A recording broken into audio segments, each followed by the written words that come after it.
Hi everyone, this is Faith and Flower and I'm Robin, and this is a cleaning video, but I'm starting off today's video sharing with you guys some pictures from our time at Formula One last weekend. We had a wonderful 3-day little mini excursion right here in town, and we had a wonderful time. It was filled with all sorts of crazy things surrounding Formula One, which happens once a year here, and we had a blast.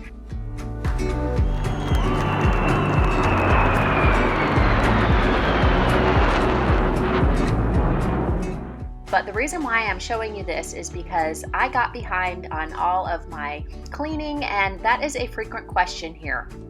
How do you get caught up when you are either sick or you're away or something keeps you from keeping up with your weekly cleaning schedule? And so that's what we are going to talk about in today's video.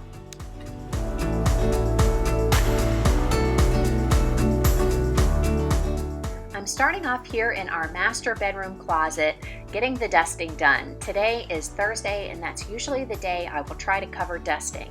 And if you guys haven't seen my weekly cleaning video, I will have it in the cards above and in the description box below, so you'll know what I'm talking about.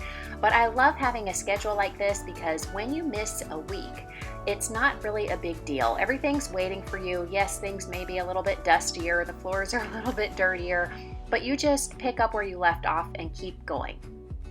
The only thing that I think probably couldn't wait longer than a week or so is laundry. And if we are going to be out of town, I usually have a plan for how to cover the laundry. And if I'm at home sick or something keeps me from being able to attend to laundry for some reason, I can enlist some family members or just switch the day of the week that it gets done, and it will get done. But with these other tasks, I think the important thing is to remember that you need to just give yourself grace if you can't cover these things for 1 or 2 or even 3 weeks. Having a cleaning schedule should be there to help you, not to make you feel forced into a very rigid, uncompromising, inflexible system. So that way, when you need to take a break or you're unable to attend to things, it will be waiting for you. You've just done it, and you can jump right back in and pick up where you left off.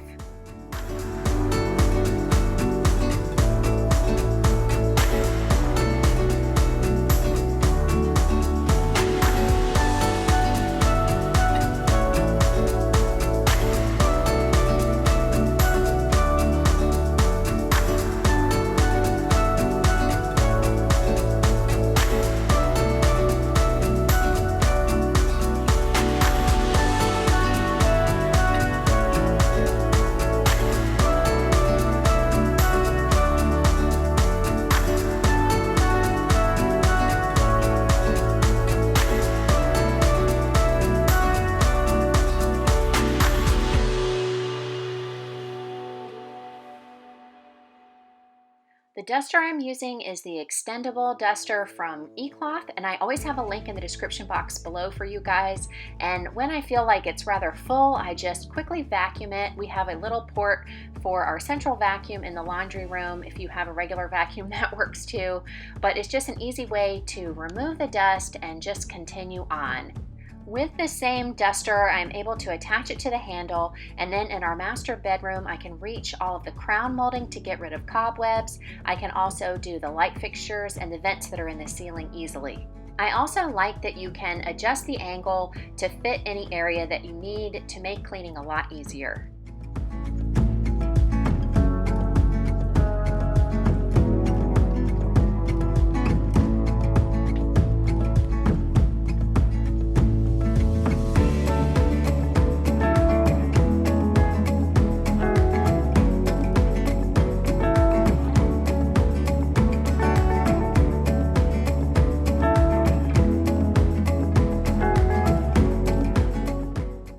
Now I'm just using the dust glove from eCloth as well to dust all of the mirrors, furniture, picture frames, things like that in our bedroom. This dusting glove is another favorite of mine because it just makes things easier and quicker. All of the dusting products that I use from eCloth do a great job of capturing all the dust, not just spreading them around from surface to surface. And one side gets full, I can flip it around and use the other side. And then I can also vacuum that just like I did the extendable duster. And then both the extendable duster and this dusting glove go right in the washing machine when I'm finished with the dusting for the day. And they come out clean and ready to go like brand new for the next time.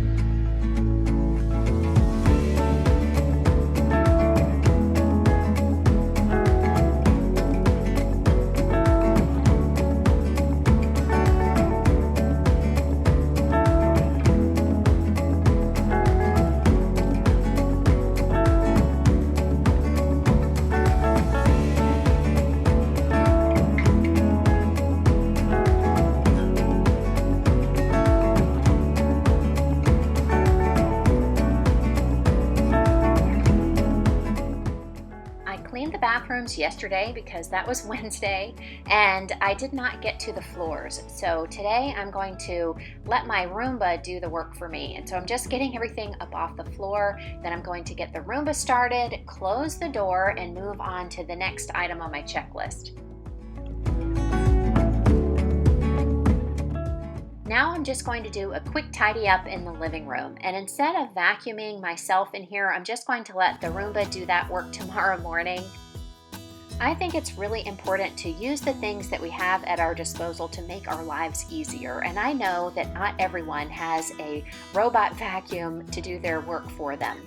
But when I was younger, because I've only had this for a couple of years, I could ask my children to help out. Little kids absolutely love to help with housework and vacuuming, and once they're in their middle school and high school years, they really should be helping out in the home. So getting the help of family members is really important for a lot of different reasons. But I know that a lot of us can get hung up on the fact that it may not get done exactly how we would do it ourselves. And I have learned to sometimes just let good enough be good enough and move on. Right now, I'm just basically taking care of the visual clutter in this room, and it will only take a few minutes because I do this basically on a daily basis. So I go through all of the paper clutter, mail that's coming in, and just little things that have been left out of place and quickly return them to their spots. And then when I go to dust this room, the surfaces are basically clear and it makes my job a lot easier. And when the visual clutter's gone, the room instantly feels clean.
I'm going to clean these things from Peyton's lunch to get them out of the way before I start dinner. I just like starting off with a clean sink, and cleaning as I go makes cleaning at the end of the meal a lot easier. So once these things are done, I'm going to start preparing a butternut squash soup for dinner.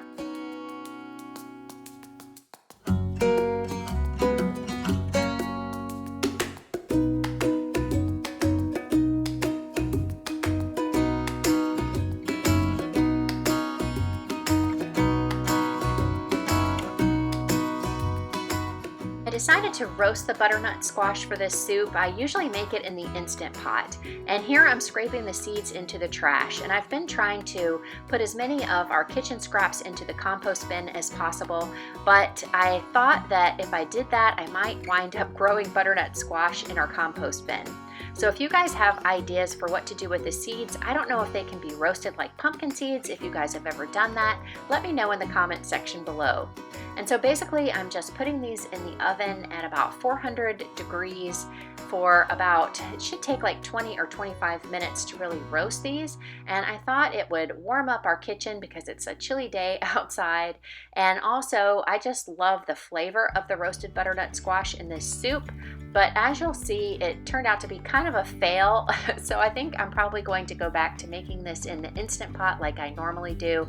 And if you guys are interested, I'll have the recipe for that in the description box below. So with the onions prepped and the butternut squash in the oven, I'm going to return to my dusting. Because I'm close to the kitchen, I can check on things and yet still get some multitasking done. And my goal is to sort of get these items that I had in mind to complete today finished before dinner so that afterwards I can spend the evening relaxing with my family.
Dusting is finished, so I'm going to take both of my e-cloth dusters and toss them in the machine and wash them along with my other microfiber cloths. I still have time left, so I'm going to make use of it. There is a ton of hair around Austin's cage, and the Roomba won't be able to get that really thoroughly tomorrow, so I'm going to quickly do that and replace the towel that I keep under his cage to keep it from scraping the floor. And then I'm going to hit a couple other areas, since I already have the vacuum out, that the Roomba won't be going into tomorrow. And that way, tomorrow I'll actually be ahead of the game, because I usually do vacuuming and mopping, and if I get a couple of those done today, I'll have more time tomorrow to spend doing other things. While I'm vacuuming, I'll just answer a very frequent question here on my channel, and that is, what type of vacuum am I using? And I actually have 3 vacuums, which is kind of crazy, but we have a central vacuum, and Peyton often uses that upstairs. It's really easy and convenient for him. And then I have a Miele vacuum, which does a really thorough job, and I get that out pretty often too. But for quick jobs, I really like this cordless vacuum, and it's by the company Denki. And if you go to my Amazon store, there's always a link in the description box for that. You'll find it, and it is a great value. I have never had a Dyson, so I can't compare it side by side, but it has done a really great job. The battery lasts quite a long time. It has 2 suction levels, and it is a very lightweight vacuum with no bags to buy. I love how you can go from hardwoods to area rugs or carpet without having to change the head, and you can also detach the long nozzle and use it as a handheld vacuum, so it's really convenient, and I find myself reaching for it more and more. For the price, it has really been worth it for me, and I highly recommend it. And you guys can always find it in my Amazon store, and I have a link for that in the description box below. I'm trying to use my Amazon store to link as many of the things that I use in my video to help you guys out. I know lots of times you have questions about those things, and so if you can't find it in my Amazon store, certainly leave me a question in the comment section and I will be happy to answer. I'm glad I took these extra few minutes to get a little bit ahead for my cleaning tomorrow. It only took a couple more minutes to make me feel like I'm more on top of my game, especially after feeling behind from last week. So that's always a good feeling. And so now I'm going to go ahead and get some onion sauteing on the stove because the butternut squash will be ready and I will be able to finish up the soup, enjoy dinner with my family, and then enjoy time with them afterwards. The butternut squash smells so good, and all I did was put some coconut oil on it and a little bit of salt and pepper. And if you remember earlier, I said that this recipe was kind of a fail, and it's because roasting the butternut squash with the skin on was a bad idea. I thought that I would be able to remove the skin really easily, and that just wasn't the case. So I feel like I wasted a lot of the butternut squash, and it took a lot of extra time, and basically just wasn't worth it. I have this recipe perfected for the Instant Pot, so I'm just going to go back to making it that way. It still turned out great, so it wasn't really a fail. But if you would like to do it this way on the stovetop because you don't have an Instant Pot, or you just want to have roasted butternut squash, which does give it an extra element of flavor, just peel the butternut squash first and then follow my instructions for the Instant Pot recipe, and it will work great on the stovetop. Just allow a little extra time for the butternut squash to get soft enough to puree.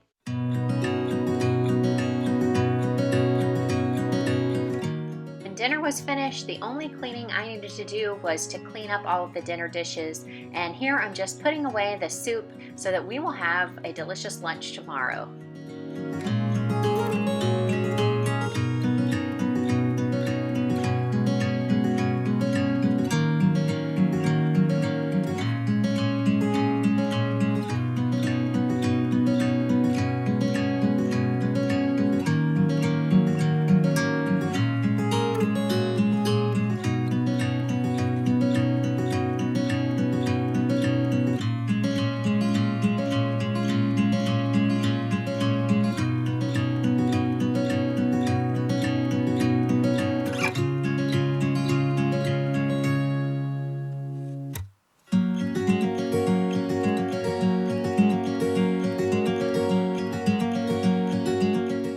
I hope you guys enjoyed today's video. If you did, make sure to give me a thumbs up. And if you're new here, I would love to have you join our Faith and Flour community by subscribing. It's absolutely free. And if you activate the bell icon, you'll be notified each time I upload a video so you don't miss out on anything. Thank you guys so much for watching. I look forward to talking with you in the comments, and I'll see you in the next video. Have a great week. If you want to see more videos from Faith and Flour, here are 2 great video suggestions you can click on to get started. And if you want to subscribe, it's easy. Just click on my picture. And don't forget to look for me on Instagram at Robin_Faith and Flour.